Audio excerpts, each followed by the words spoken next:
All right, folks. Got a little bit of a departure from the normal scheduled programming. I went through the last topic in the Red Book. Not that I filled the whole Red Book, but I want to try something a little bit different. So I'm going to pause on this for a bit, and I'm going to do something that I kind of stumbled across the other day. I think when I was sick, like maybe 3 weeks ago, and kind of slowed down on some of this, but I still do meditate. So I meditate every day, and I had this kind of maybe revelation or idea that maybe I would do some talks about my feelings coming out of meditation. So why not? Let's give it a try.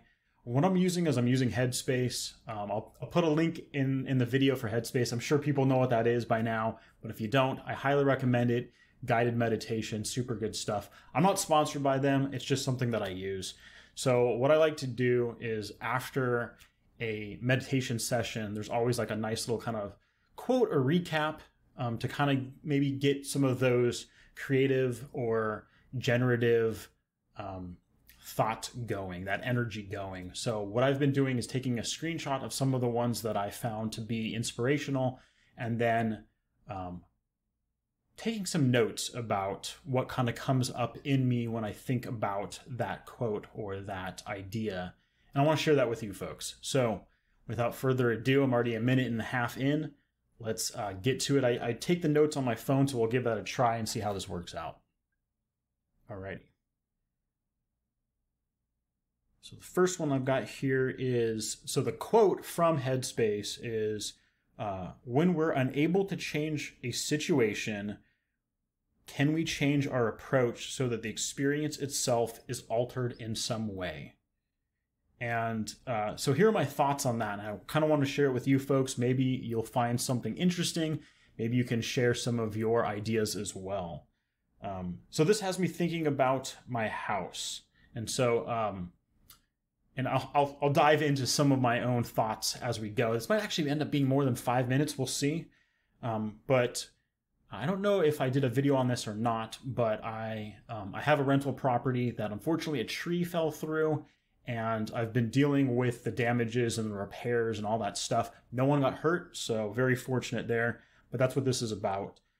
This has me thinking about my house. It can feel very overwhelming, stressful, and sad when approached from a perspective of repairs. So I've been feeling, like I said, very overwhelmed, very stressed, thinking about, oh my God, I've got all these things I need to do, all these repairs to try to get the house back to where it was. But if I think about it as a remodeling project, maybe doing upgrades, fixing things up, and kind of spin the perspective a little bit, the experience is different. So kind of back to the original quote, when we're unable to change a situation, so my house, can we change our approach? And so that's kind of what I was thinking about here. And I dive a little bit deeper. So is this a matter of perspective or perception?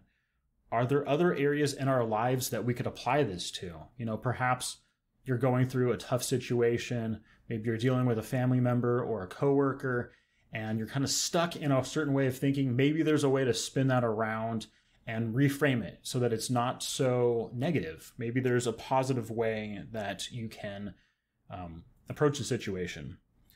So I go on to say how fascinating that, so in the Headspace episode, they talk about a monk that was actually captured and in solitude or something for many, many years. So, he was under what any normal person would be, a lot of distress, a lot of suffering, things like that. So he was captured, and when he was able to escape at some point, they interviewed him, asked him, like, how did you get through this? What were some of the things you were thinking about? And his response, and this blew me away, his response was that he was concerned that he would lose compassion for the people that captured him. How crazy, how wild is that to feel compassion for someone that's hurting you? And so again, that's sort of an idea of, is there a way we can reframe things, approach life differently so that we have a more harmonious, perhaps even joyful approach to the things that are the most difficult. So I'm going to leave it there. Like I said, this is sort of a new approach I'm taking. And what do you know? I'm at about 5 minutes, so this is perfect. So until next time, peace.